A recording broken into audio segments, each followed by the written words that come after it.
사무엘하 17장 7절부터 14절 말씀을 본문으로 도대체 이런 하나님을 두고 다른 누구를 믿는다는 말입니까? 라는 제목으로 잠시 하나님의 말씀을 나누고자 합니다. 제목이 좀 도발적이고 좀 자세히 풀어 쓰긴 했지만, 그러나 제가 오늘 본문 말씀을 묵상하고 설교를 준비하면서 제 마음에 계속해서 들려왔던 얘기입니다. 도대체 이런 하나님을 믿지 않고 누구를 믿을 수 있을까라는 것이 제 마음에 계속 들렸던 소리라 그대로 제목으로 차용했습니다. 더위에 좀 힘드시죠? 저는 이 더위에 7월, 8월 2달 동안 이 자서전 읽기에 좀 몰입하고 있습니다. 자서전 또는 회고록. 그래서 벌써 이제 지금 4번째 사람 읽고 있는데 더위가 싹 가시더라고요. 그 사람들 살아온 삶을 읽으니까 첫 번째 읽었던 게 조나단 에드워즈라는 우리 개신교의 위대한 선각자였고, 두 번째는 왜 북한에 억류됐다 풀려났다는 그 케네스 베의 회고록이었습니다. 세 번째, 네 번째는 책을 함께 보고 있는데 아주 재미있습니다. 한 사람은 기독교 신학계의 아주 탁월한 최고의 기독교 윤리 신학자라는 스탠리 하워스고, 또 한 사람은 일본의 가장 유명한, 일본을 뛰어넘으면서 전 세계에서 소설을 다시 새로운 지평으로 끌어올렸다라는 무라카미 하루키라는 소설가의 이 회고록. 두 사람 다 죽지 않았습니다. 살아 있습니다. 그러니까 회고록이죠. 읽고 있는데, 이 무라카미 하루키는 일본에서 정말로 위대한 소설가라는 친구를 얻습니다. 둘 다 나이가 비슷하고 연배가 8순이 가까이 되신 이런 분들. 한 분은 넘으셨고 이랬습니다. 그런데 이 두 사람 한번 시간 되시면 읽어보십시오. 살아온 삶이 너무 다르고 믿음도 다르고 종교도 달라요. 그리고 살아온 환경이 달라요. 그런데 추구하는 방향이 아주 비슷하더라고요. 그 중에 이제 한 사람 스탠리 하워스가 기독교 윤리학자인데, 이 사람은 참 웃깁니다. 태어날 때부터 믿음의 가문으로 태어났어요. 즉 모태신앙이죠. 그런데 모태신앙으로 태어나서 젖 먹을 때부터 교회를 다녔는데, 나중에 신학대학원에 가고 박사 과정을 거치면서까지 교회를 나갔다 안 나갔다 합니다. 마음에 내키면 나가고 안 내키면 안 나갑니다. 그러면서 그 회고록에 보면 자기가 솔직하게 자기가 대학원에서 박사학위를 신학으로 받을 때까지 자기는 믿음이라는 것에 대해서 아직 모르겠다고 솔직하게 얘기해요. 그런데 이게 사람들에게 더 도전을 주는 거죠. 왜냐하면 이 사람 스탠리 하워스에게는 나는 믿음이 무엇인지도 모르고 나는 믿는다고 말하고 싶지 않다. 나는 하나님에 대해서 잘 모르고 신학을 이렇게까지 공부했는데도 하나님에 대해서 잘 모르고 그분을 잘 인식하지 못하고 경험하지 못하는 나의 이 연약함 때문에. 그가 이렇게 고백해요. 어떤 사람들은 이상하게 촉이 좋아서 하나님을 빨리빨리 경험하는 사람들이 있다. 그건 맞는 이야기다. 난 부럽다. 나는 그렇게 하지 못한다.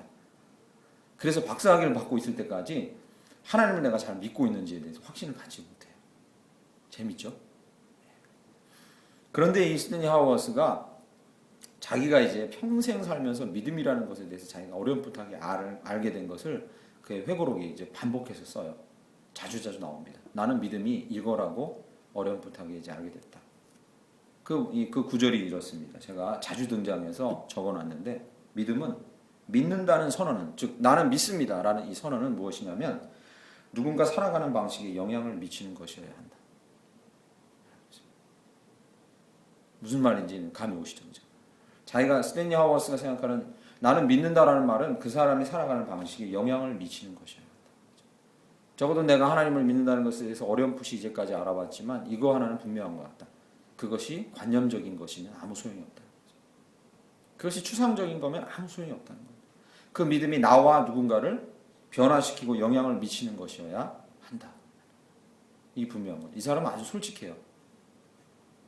그렇게 많이 신학을 공부했으면 고차원적으로 믿음을 얼마든지 설명할 수 있을 텐데, 그 모든 것들은 이거 밑에 있다는 겁니다. 이것보다 소중하지 않다는 거죠.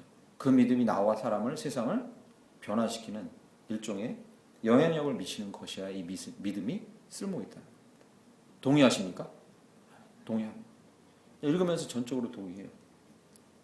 우리는 추상적인 단어를 사용해서 아무리 신실하고 고결한 믿음을 표현해도, 그러나 결국 내가 진짜 누구를 어떻게 믿고 있는가가 언제 드러나냐면 다급하고 중대한 문제 앞에서 드러날 수밖에 없는 거죠. 진짜 그렇습니다. 내가 아무리 고상하게 믿음을 표현해도 내가 다급하고 조급하고 이 중요한 문제 앞에 다다랐을 때 내 믿음이 어떤가가 드러날 수밖에 없다는 거죠. 다윗이요 시편 150편을 썼고 지혜서를 썼습니다. 그런데 다윗의 믿음은 그가 사무엘하 7장 하나님을 성전을 짓기 위해서 그 많은 재료들을 준비하고 하나님을 대면하는 그런 상황에서 또는 시편에서 이 아름다운 환경 가운데에서 그의 믿음이 드러나고 밝혀진 게 아닙니다. 증명된 게 아니에요. 다윗은 오늘과 같은 이런 상황에서 그의 믿음이 증명되었어요. 오늘 본문 말씀은 이 14장부터 이어진 말씀이 오늘 17장까지 오고 있어요. 저희는 새벽에마다 나눴기 때문에 자세히는 말씀 안 드리고 간략하게 그 과정을 설명드리면 다윗이 왕이 되었는데 다윗에게는 아픔이 있었죠. 그죠? 아들 사이에 싸움이 있었어요. 그죠? 그래서 맏아들 암논이 그 배가 다른 공주를 강제로 성폭행하죠. 그를 만약에 부인으로 삼았으면 성폭행이라는 단어를 쓰지 않지만 그러나 범해놓고 내쫓아버리죠. 그러니까 이 끔찍한 일을 당한 여인 다말 공주가 그 슬픈 마음으로 자기와 배가 같은 오라비 압살롬 집에서 살고 있었는데 이 압살롬이 분해서 그 분을 참고 계략을 세우고 있다가 자기 누이를 범한 이 암논 첫째 아들을 죽입니다. 죽이고 먼 곳으로 도망갔다가 다시 예루살렘으로 수년 만에 돌아오죠. 그리고 비로소 아비와 입맞추고 아비를 대면하기까지 10년 가까운 세월이 흘러갑니다.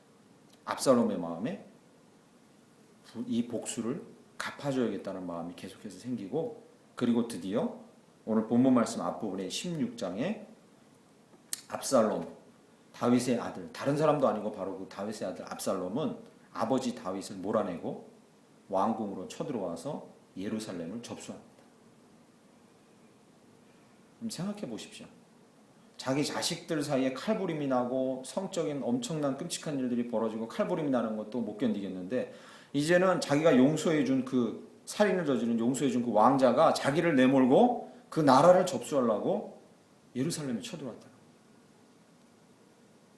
다윗의 믿음이 어떠한가를 우리가 바로 볼 수 있는 장면이 있다면 바로 이런 장면이 아닌가 싶습니다. 그가 아무리 다윗이 아름다운 말로 시편을 짓고 그리고 신앙의 고백을 해도 다윗의 믿음이 어느 정도인가를 우리가 볼 수 있는 장면은 바로 오늘 이런 장면이라는 거죠. 그는 압살롬 아들의 반역을 통해서 손도 써보지 못하고 도망치는 신세였습니다.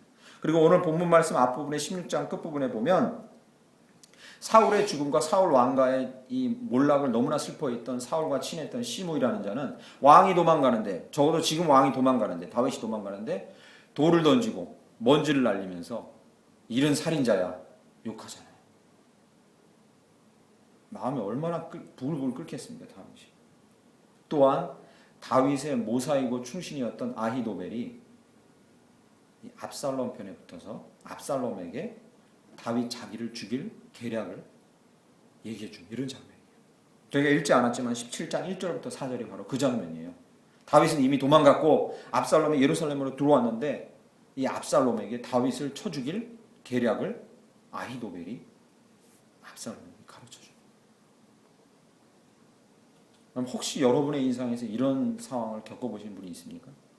아마 아무도 없을 겁니다. 자식이 자기를 죽이려고 칼 들고 덤벼드는 이런 상황에 처해 있는 분은 없을 겁니다. 다윗은 이런 상황에서 입술로요. 다윗의 믿음을 우리가 평가해 보기는 입술로 얼마나 아름답게 고백했냐 이건 소용이 없습니다. 다윗이 이 중차대하고 다급한 상황에서 어떤 선택을 했느냐 이거죠. 첫째 다윗은 자신을 저주하는 시므이를 향해서 저런 쳐 죽일 놈이 있나? 그래 가서 죽여라. 감히 왕인 나를 내가 잠시 도망가지만 나를 욕하다니 쳐 죽여 이렇게 안 했습니다. 오히려 장수들이 제가 가서 저 시므이를 당장 쳐 죽이겠습니다 하니까 다윗이 뭐라고 합니까? 16장이에요. 놔둬라. 하나님이 만약에 그렇게 하라고 하신 거면 내가 예전의 죄로 인해 지금 이 정도의 고난을 당하는 것이 마땅하다. 하나님에게 심판을 맡기고 참습니다. 또한 그것뿐만이 아닙니다. 자신을 따라오려고 다윗을 쫓아오면서 다윗 왕이여 당신이 예루살렘을 버리고 도망가다니요 정말 슬픕니다. 저는 제 가솔들을 다 노예들을 다 끌고 재산 다 버리고 당신을 쫓아가겠습니다라고 숱한 사람들이 다윗을 쫓아왔습니다. 평범한 사람 같으면요 그래 좋다. 너희들이 날 배신하지 않았구나. 같이 가자. 나에게 힘이 되겠구나 하겠지만 다윗은 대부분의 사람들을 돌아가라 했습니다. 돌아가라. 하나님이 나를 내쫓으시는 거면 내가 감당해야 되고 다시 나를 돌아오게 하신다면 너희를 만날 것이다. 너희의 생업이 거기 있지 않느냐. 돌아가서 새로운 왕에게 순종하라. 말로 믿음이 무엇인가를 표현한 게 아니라 이러한 위급하고 억울하고 다급한 상황에서 다윗은 행동 하나하나로 그의 믿음을 보여주고 있는 거죠. 아까 스탠리 하워스가 얘기한 대로 믿음이 무엇입니까? 라고 정의할 때 그것은 그의 입의 말이 아니고 추상적인 인식이 아니라 그의 삶의 방식을 통해서 보여준 것이 진짜라는 거죠. 그러니 정말 다윗이 진짜 믿음을 갖고 있었던 사람인 거죠. 자신에 대한 처분을 하나님께 전적으로 맡기고 하나님 이렇게 고백합니다. 하나님이 나를 내쫓게 하신 거라면 가야겠고 돌아오게 하실 거면 돌아오게 될 줄 믿는다. 그리고 다윗은 떠납니다. 정말 대단한 믿음 아닙니까? 그렇죠. 저는 궁금해집니다. 다윗이 정말로 대단한 믿음은 과연 어디서부터 온 것일까요? 이렇게 말할 수 있어요. 성경을 위인전처럼 읽으시는 분들은 다윗은 원래 성품이 그런 사람이었습니다. 정말로 충실했어요. 충직한 목자 아니었습니까? 목동 아니었습니까? 다윗이 원래 그랬습니다. 성품이 그랬어요. 왕의 자리가 그를 빚어가고 만들었습니다. 성도님들 이런 얘기 하시는 분들이 있어요. 자리에다가 세워놓으면 직분만큼 감당해. 꼭 맞는 얘기는 아닙니다. 자리가 그렇게 만들었어요. 성품이 원래 그래요. 다윗의 믿음이 이렇게 위대한 이유가 그것입니까? 그렇지 않다고 저는 봅니다. 다윗의 믿음이 이렇게 위대한 이유는 한 가지입니다. 하나님이 그만한 믿음을 받으시기에 합당한 자이기 때문입니다. 할렐루야. 하나님께서 다윗의 그 대단한 믿음을 받을 만한 분이시기 때문입니다. 하나님 그분이 위대하시고 하나님 그분이 신실하시고 하나님 그분이 믿을만 하시기 때문에 그를 따르는 다윗이 이러한 행동을 취할 수 있었다는 거죠. 그럼 저와 여러분 마음 가운데 이런 생각을 하실 수도 있습니다. 목사님 다른 사람에게는 하나님이 그러면 그렇게 안 나타나서 다른 사람은 다윗과 같은 반응을 안 보입니까? 그럼 다른 사람에게는 다르게 나타나고 다윗에게는 위대하게 나타났기 때문에 다윗의 믿음이 그렇게 커졌습니까? 이렇게 말할 수도 있습니다. 그렇지도 않습니다. 여러분 아시지 않습니까? 로마서에 뭐라고 합니까? 하나님은 모든 자에게 비를 내리십니다. 할렐루야. 하나님은 모든 자에게 계절의 변화를 주십니다. 하나님은 모든 자에게 교통질서를 통해서 그 생명을 유지해 주십니다. 하나님은 상식적이고 과학적인 모든 방법을 통원하고 이 지구와 우주를 움직이셔서 적어도 그 안에 숨어 계신 전능자 하나님과 만물의 조물주, 창조주를 믿는 모든 사람에게 충분한 복을 주실 수 있는 분이십니다. 할렐루야. 아멘. 모든 자에게 은혜를 주시는데 결국 뭐예요? 그것을 바르게 캐치하고 바르게 인식하고 그분을 바르게 찬양하고 바르게 감사하는 자는 위대한 믿음으로 나아갈 수 있다는 거죠. 다윗이 그렇게 했다는 겁니다. 그러나 모든 자들이 그렇게 하지는 않는다는 거죠. 하나님이 일반 은총을 통해서 특별 은총을 통해서 우리의 생명을 보존하시고 이 온 인류상에 사는 모든 사람을 움직임에도 불구하고 하나님에게 집중하지 않고 위대한 사람들에게 집중하는 그런 사람들이 얼마든지 많다는 거죠. 그렇지 않습니까? 하나님에게 비교하면 아무것도 아닌 다른 존재에게 그 위대함을 찬양하고 집중하는 사람들이 많다는 거죠. 오늘 본문 말씀에서 다윗이 쫓겨가던 이 시점에서 이 성경 사무엘하 16장부터 17장 사이에는 누구에게 집중합니까? 이 사무엘하 저자가요. 이 시대 이 당시 다윗이 쫓겨가는 이 시점에서 사람들이 누구에게 지금 초집중하고 있는지를 오늘 본문 말씀에 나오지 않지만 14장 25절에 쓰고 있습니다. 잠시 한 3장 정도를 앞으로 넘겨보시죠. 3장 정도를 이렇게 넘겨보시면 14장 맨 끝절입니다. 끝절이 아니군요. 죄송합니다. 14장 25절. 보셨죠? 제가 읽어보겠습니다. 온 이스라엘 가운데에서 압살롬같이 아름다움으로 크게 칭찬받는 자가 없었으니 그는 발바닥부터 정수리까지 흠이 없습니다. 보셨죠? 그죠? 네. 다윗이 쫓겨가고 압살롬이 반역을 일으켜서 예루살렘 왕궁을 자기 아버지를 쫓아내고 차지하는데 그 과정에서 이 사무엘하 기자는 사람들이 누구에게 지금 계속 집중하는지를 그려주고 있는 거예요. 누구요? 압살롬이라는 인물에게. 이렇게 표현해요. 이렇게 심지어. 그의 아름다움으로 크게 칭찬받는 자가 이 말고는 또 없었던 거죠. 이 사람 말고. 또요. 발바닥부터 정수리까지 흠이 없는 자.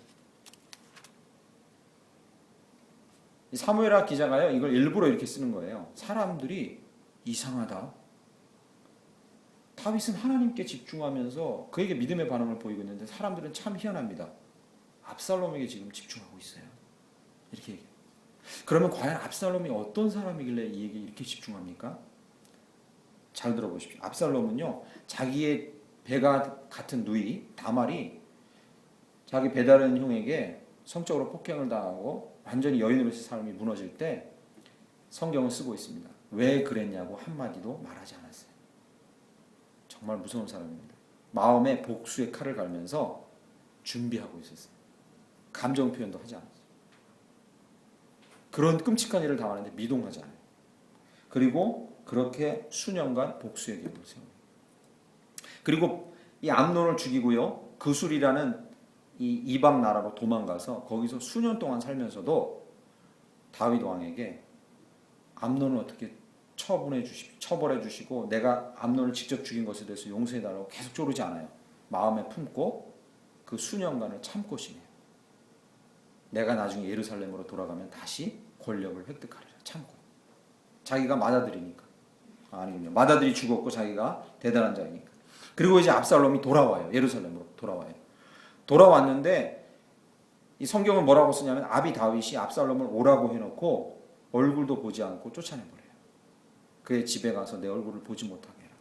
아들이 살인하는 것은 용서했지만 자기 얼굴 꼴 보기 싫다고 집에 가서 나오지 말라 해요.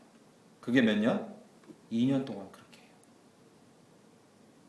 그리고요 다시 다윗의 얼굴을 보게 되고 다윗과 입 맞추고 나서 인사한 다음에 몇 년? 4년 동안 다시 그는 마음 가운데 반역을 일으킬 복수의 칼을 갈아요. 이게 지난주에 나눈 말씀입니다. 기억나시죠? 얼마나 위대합니까? 얼마나 대단합니까? 자기의 누이가 폭행당했을 때도, 이방에 쫓겨갔을 때도, 아비가 부르긴 했지만 무시할 때도, 그리고 아비와 화해하고 그의 이 입지가 분리할 때도 이 몇 년? 10수년 동안을요 단 하나의 목적을 가지고 계속해서 끈질기게 계속해서 복수의 칼을 갈아요. 이 사람이 바로 압살롬이에요. 여러분 나중에 심지어 어떤 일까지 있는지 아십니까? 이 부분은 성경이 자세하게 쓰고 있는데 압살롬이 이제 사람들의 마음을 훔쳐요. 다윗에게 재판을 받으러 온 사람을 살짝 옆으로 빼내서 다윗의 실정에 대해서 비난하고 자기가 왕이 되면 그렇게 하지 않겠다고 사람들의 마음을 뺏으면서 이제 준비가 됐다고 생각하는 4년이 흘렀을 때 헤브론이라는 곳에 가서 왕으로 등극하려고 자기를 지지해 줄 청년 200명을 데리고 헤브론으로 가요. 그런데 성경은 뭐라고 쓰냐면요. 헤브론에서 압살롬이 왕으로 등극하려고 선포할 때까지 200명, 그 같이 간 200명은 뭐하러 거기 가는지 몰라요. 대단하지 않습니까? 같이 가는 200명 중에 내가 왕이 될 테니 지지해달라는 말을 먼저 꺼내면 200명 중에 단 한 명이라도 그걸 발설하면 자기의 반역이 실패할까봐 그 200명이 따라가긴 하는데 왕으로 반역하려고 헤브론에 간다는 얘기를 200명이 몰라요. 여러분 이쯤 되면요. 지금 정치인들이 정말 겉모술수에 능한데 저리 가랍니다. 지금 정치인들보다 저리 가랍니다.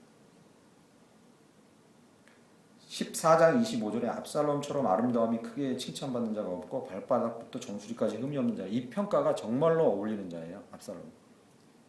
그는 오랜 시간 인내하고 기다릴 수 있는 자였어요. 자기의 목적을 이루기 위해서.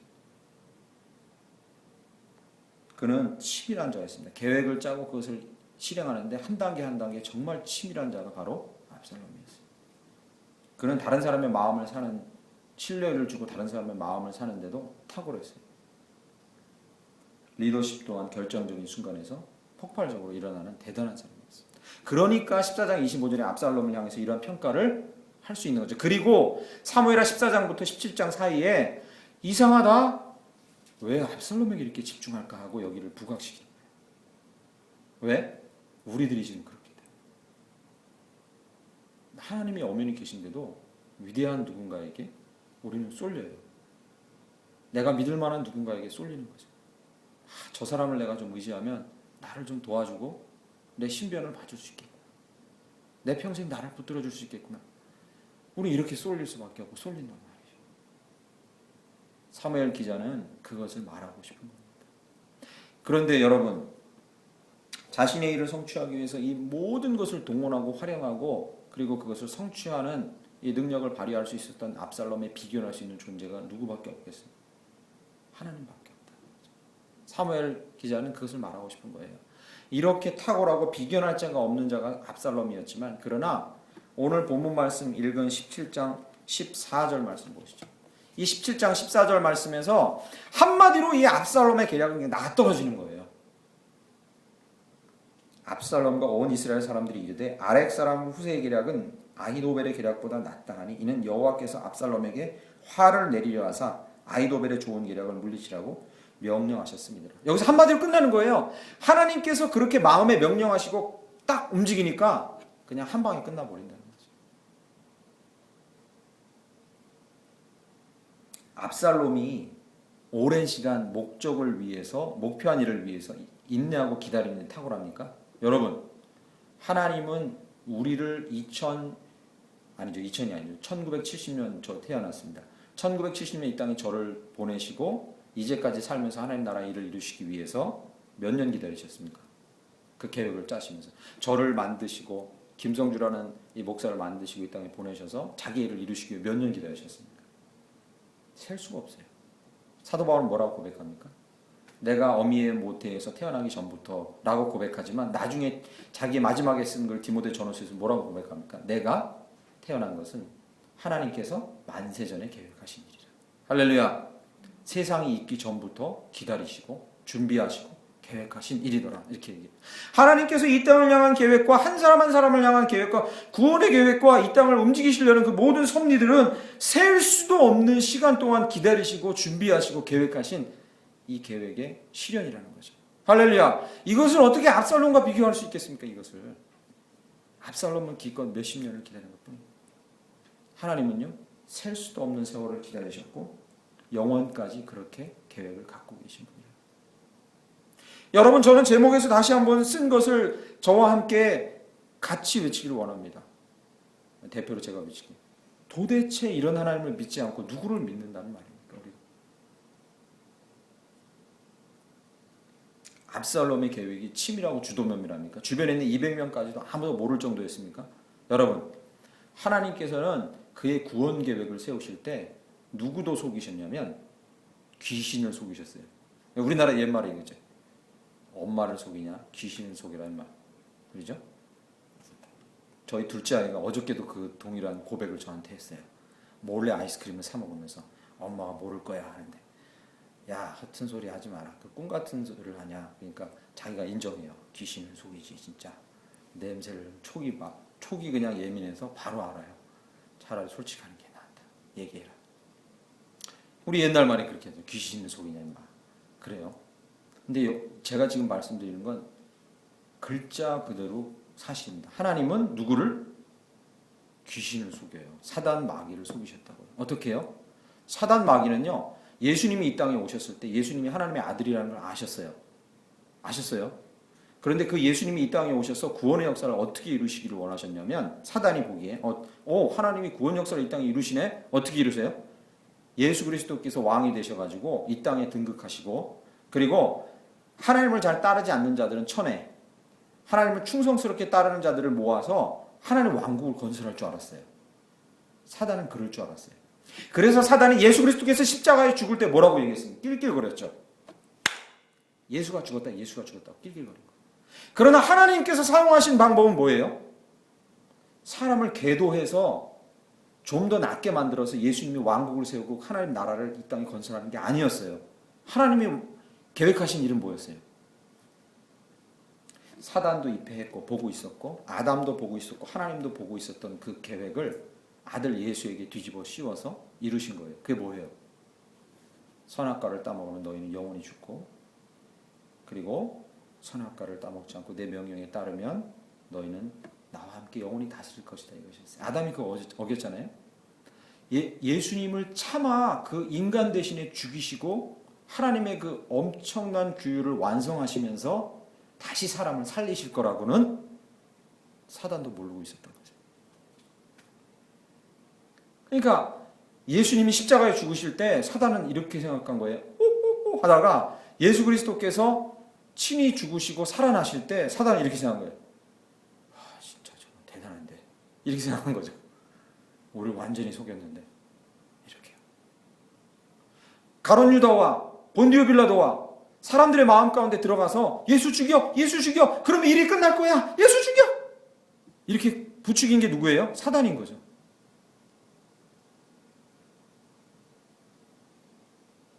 하나님은요, 압살롬은 200인을 숨기고 속이고 자기 아버지를 속였어요. 하나님은 영물이라고 하는 사단도 다 속이시고 치밀한 계획을 세우셔서 그의 모략을 완전히 이루셨다는 거죠. 저는 여기서 다시 한번 저와 여러분에게 묻고 싶습니다. 이런 하나님을 믿지 않고 도대체 누구를 믿는다는 말입니까? 누구를? 이사야 11장 2절은 그래서 아주 아름다운 말로 하나님의 놀라운 지략을 찬양합니다. 여호와의 영, 곧 지혜와 총명의 영이요, 모략과 재능의 영이요, 지식과 여호와를 경외하는 영이 강림하시리니. 성령 얘기하는 거죠. 하나님 그분은요, 지혜와 총명, 모략과 재능, 지식에 따라올 자가 없는 완전하신 분이신 줄 믿습니다. 오늘 본문 말씀의 내용이 뭡니까? 이제 오늘 본문 말씀드리고 설교를 마칩니다. 오늘 본문의 내용이 뭡니까? 아히도벨과 후세가 두 명이 딱 서요. 압살롬이 이제 왕이 되었다고 예루살렘 왕국을 떡하니 차지하고 있어요. 오늘 본문 말씀 7절에 보면 이렇게 나옵니다. 후세가 압살롬에게 이르되 라고 얘기해요. 그죠? 후세가 압살롬에게 이르되.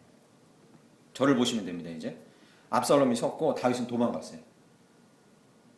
내가 이제 다윗을 향해서 전쟁을 어떻게 치러야 할지 모략을 나에게 설명해 보아라. 모사들아. 여기 누가? 먼저 압살롬에게 투항한 아히도벨이 있고 나중에 가짜로 투항한 후세가 있어요. 둘 다 다윗의 모사였어요. 그런데 아히도벨은 뭐라고 얘기합니까? 지금 당장 쫓아가십시오. 다윗이 전열을 가다듬기 전에 쫓아가서 단칼에 쳐야 승리할 수 있습니다. 얘기해요. 그게 17장 1절에서 4절이에요. 그러고 나서 이 압살롬이 후세에게 기회를 주는 거예요. 후세야, 너는 어떻게 했으면 좋겠느냐 얘기해요. 후세가 뭐라고 얘기합니까? 그 내용이 오늘 본문이에요. 왕이시여, 지금 쫓아가면 안 됩니다. 다윗은 전쟁에 능한 곰과 같은 사람이라. 정말로 능한 뛰어난 탁월한 전쟁 용사란 얘기죠. 지금 가면 곰이 새끼를 빼앗긴 것처럼 벼르고 있다가 당신 목을 단번에 쳐버릴 거예요. 지금 되게 분해 있습니다. 노가 끝까지 발해 있어서 지금 쫓아가면 안 돼요. 그러지 마시고 이스라엘에 모을 수 있는 사람 장병을 다 모아서 정말로 많은 군세를 데리고 가서 성에 숨었으면 성에다 밧줄 묶어서 성까지 끌어낼 정도의 많은 사람을 데리고 가라고 오늘 본문에 써 있어요. 그만큼 많은 사람을 총동원해서 그렇게 가야 당신은 이길 수 있습니다. 얘기합니다. 저희에게는 이거나 다 비슷한 계략같이 보이죠. 그러나 성경은 오늘 본문 말씀에 14절 마지막에 결론 내주고 있는 거예요. 하나님께서 후세의 계략을 따르게 하셨기 때문에 그렇게 했다는 거죠. 당시 사람들에겐 신학자들도 얘기하지만 후세의 계략을 압살롬이 택했다는 건 엄청난 바보 같은 짓이죠. 누가 봐도 바보 같은 짓이죠. 아히도벨처럼 했었어야 돼요. 전쟁을 아는 사람이면 모두 다 아히도벨의 계략에 오케이 찬성했어요. 후세의 계략을 따랐다는 건 도저히 이해가 안 되는 일이에요. 당시로서. 저희는 좀 감이 안 오죠. 그죠? 당시로서는 도저히 이해가 안 되는 일이에요. 그래서 이 본문 다음 구절에 뭐가 나옵니까? 아히도벨이요, 자기는 이제 죽었구나 알고 왕궁에서 나가서 압살롬을 떠나서 자살해요. 자기의 책략대로 안 하면 반드시 질 거를 아히도벨은 알았어요. 그만큼 분명한 거였어요. 아히도벨의 계략이 분명한 거였어요. 옳은 거였어요. 왜 사람들과 압살롬까지 후세의 계략을 선택했겠습니까? 왜요? 오늘 본문 말씀 14절이 그 말을 하고 있는 거예요. 뭐라고요? 하나님이 그렇게 하라고 사람들의 마음을 움직인 거예요. 하나님이 그렇게 움직이신 거예요. 그 계략이 좋아서 선택한 게 아니에요. 사람들의 마음을 하나님이 그렇게 움직이신 거예요.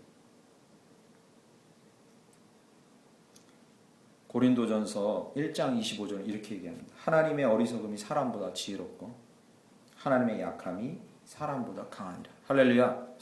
오늘 주보 앞부분에 나오는 얘기죠. 여러분, 이 본문 말씀 고린도전서 1장 25절은 두 가지 의미로 해석된다고 저는 봐요.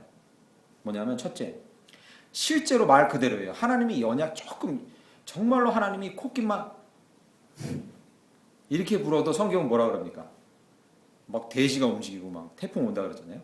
그리고 하나님의 이렇게 약한 것도 사람한테 엄청 감당하기 힘들어요. 그런 말 뜻이기도 하고요. 또 하나 저는 이렇게 볼 수도 있다고 봅니다. 하나님은 세상의 어리석음도 충분히 활용할 수 있다는 거죠. 우리가 어리석게 보이는 것도, 정말 객관적으로 어리석게 보이는 것도 하나님이 갖고 쓰시면 얼마든지 강하게 하실 수 있다는 거죠. 오늘 본문처럼요.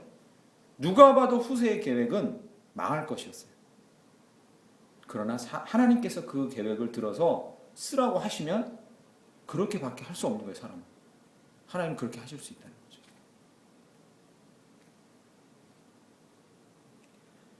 우리의 선택이 남았습니다. 믿음은요, 관념적이고 추상적으로 받아들이는 것이 아닙니다. 절대로 그럴 수 없어요. 그리고 그것을 믿음이라고 착각하고 살면 안 돼요. 믿음은 우리가 답답하고 다급하고 위급하고 중대한 문제에 처했을 때 바로 증명되는 것이죠. 지금이 꼭 그렇습니다. 이 나라, 그리고 우리 가정, 이 땅의 경제적인 상황과 우리의 처해 있는 이 상황이 바로 그렇습니다. 그때 우리가 무슨 말을 입술로 하느냐가 중요한 것이 아니라 우리가 어떤 선택을 하느냐가 우리가 믿음이 있는 사람인가를 증명하는 것입니다. 물론 이것이 쉽지 않다는 걸 저는 너무나도 잘 압니다. 저희 외할머니는요, 몸이 정말로 아프신, 저희한테 외삼촌이죠. 정말 몸이 너무 심하게 아프신, 평생 그렇게 아프셨던 자기 아들을 두고 평생 사셨어요. 결국 그 아들이 먼저 죽었죠. 그런데 믿음 생활을 시작하면서 정말로 기도 많이 하시고 교회에 충성하셨다는 그분이 반복적으로 취하는 행동을 보고 저는 되게 실망하고 그 외할머니는 비난을 많이 했어요. 어떤 비난을 많이 했냐면, 아들이 병을 얻기 시작한 게 고등학생 때인데, 고등학생 때 병을 얻으니까 처음에 막 엄청나게 주님을 가서 부르짖는데 안 나으니까 절에 다시 가세요. 막 기도해도 안 나으니까 절에 가는 거예요. 그래서 저희 외삼촌 이름이 절에도 올라 있어요. 절에 기와장에다 외삼촌 이름도 써가지고 올렸어요. 그 절에 가서 불공 드리고 한동안 그렇게 하세요. 그러다가 다시 전부여 의지 두 손 들고 돌아오세요. 돌아오셔가지고 아들을 붙들고 이 아들이 깨끗하게 좀 낫게 해주세요. 정말로 눈물로 기도해요. 그러다 안 되시니까 또 절에 가세요. 이게 저희 외할머님의 일생에 반복되는 패턴이었어요. 저는 그때 어릴 때부터 이 외할머님의 패턴을 봐왔기 때문에 정말 외할머니 많이 비난했어요. 정신 차리세요, 할머니. 아니, 그 하나님 좀 들어주지 않는다고 그래 바로 또 절에 가세요. 또 할머니 비난했어요. 여러분, 믿음은 말로 하는 것에 증명되지 않습니다. 누구도 그런 상황에 가서 내가 하나님을 끝까지 붙들고 있을 거라고 저는 지금 보니까 자신할 수가 없더라고요. 그러니까 제가 설교하면서 여러분에게, 여러분 도대체 이런 하나님을 믿지 않고 누구를 믿습니까? 라고 이렇게 고백하고, 정말 믿음은 다급하고 위급하고 중대할 때 드러납니다라고 저와 여러분에게 얘기해도 이게 쉽지 않다는 걸 저는 알고 있어요. 저희 모두는 알고 있습니다. 그렇기에 저는 누구를 정죄하려는 것이 아니라, 이 자리에 있거나 이 세상에 믿는 자들 누구를 정죄하려는 게 아니라 함께 달려가자고, 함께 이 길을 가자고, 함께 이 믿음을 견지해가고 지켜가자고, 함께 싸워가자고 그렇게 격려하는 것뿐입니다. 저도 저 자신을 자신할 수가 없어요. 제가 만약에 외할머니 같은 상황이 있었으면 저는 그 아들을 낳게 하시지 않고 저렇게 고통스럽게 하는 하나님을 보고 끝까지 내가 붙들 수 있을까? 저는 자신할 수 없더라고요. 지금 생각하니까 이제 알겠더라고요. 지금 외할머님은 그 아들을 먼저 보내고 요양병원에 10년째 요양병원에서 혼자 사세요. 그런데 요양병원에 들어가실 땐 반 죽었다고 들어갔어요. 거짓말. 저분은 조금 이따 돌아가시겠다. 지금 백수가 다 되셨거든요. 그런데 지금 백수가 다 되신 양반이 전화해서, 가끔 저한테 전화해서, 전화를 딱 받으면요, 김 목사! 이렇게 소리가 저보다 더 꺼렁꺼렁 쩌렁쩌렁 하세요. 김 목사! 교회 잘 되나? 이렇게. 그리고 그 병원 안에서 성경 쓰기, 옆에 있는 사람 전도하기, 아무도 자기를 찾아와 주는 사람 없고 1년 내에 가봐야 친척들 한두 명 찾아오는 그런 상황인데 믿음을 이제 지켜가고 계시다는 거죠. 근데 저는 그분을 보면서 이렇게 생각해요. 이게 오래 걸리고 쉽지 않은 일이다. 내가 정말로 외롭고 다급하고 중대한 상황에서 하나님을 계속해서 붙들고 있는, 즉 나의 행동으로 믿음을 보여주는 일은 비로소 그분이 8순 9순이 되어서야 체득해가고 있는 거죠. 그 과정에 대해서 제가 비난할 것이 아니었다는 거죠. 이제 그분은 그래서 체득한 거예요. 아무도 자기를 찾아와 주지 않고 자기 수중에 이제 돈이 다 떨어지고 없고 자기를 알아주는 사람이 없어도 자기 할 일을 거기서 감당하고 있다는 거죠. 도대체 이런 하나님을 믿지 않고 누구를 우리가 믿는단 말입니까? 그것은 말도 안 되는 일입니다. 사무엘 하를 통해서 다윗이 그의 위급하고 중대한 상황에 누구를 어떻게 붙들었는지는 말이 아니라 행동으로 보여줍니다. 그분이 하나님이시기에 우리는 그분을 믿을 수 있는 줄 믿습니다. 그 믿음을 우리의 내일부터 일상을 통해서 우리의 삶을 통해 세상과 하나님에게 보여주고 증명하는 저희가 되기를 간절히 축원합니다. 중간에 실패했다고 우리는 실망할 필요 없습니다. 잠시 하나님을 오해했고 잠시 하나님께 실망하고 삐졌다고 해서 그렇게 그 자리에 있을 수 없습니다. 다시 돌아와 우리의 행위와 우리의 선택으로 하나님을 선택하고 하나님께 우리의 믿음을 보여주는 것이 우리가 하나님께 나아갈 길인 줄 믿습니다. 그 은혜 가운데 있게 해달라고, 그 은혜로 주님을 쫓아가게 해달라고, 그 은혜로 우리 일생 달려가게 해달라고, 그래서 믿음의 거장들이 되게 해달라고 우리 찬양하고 우리 고백과 간구를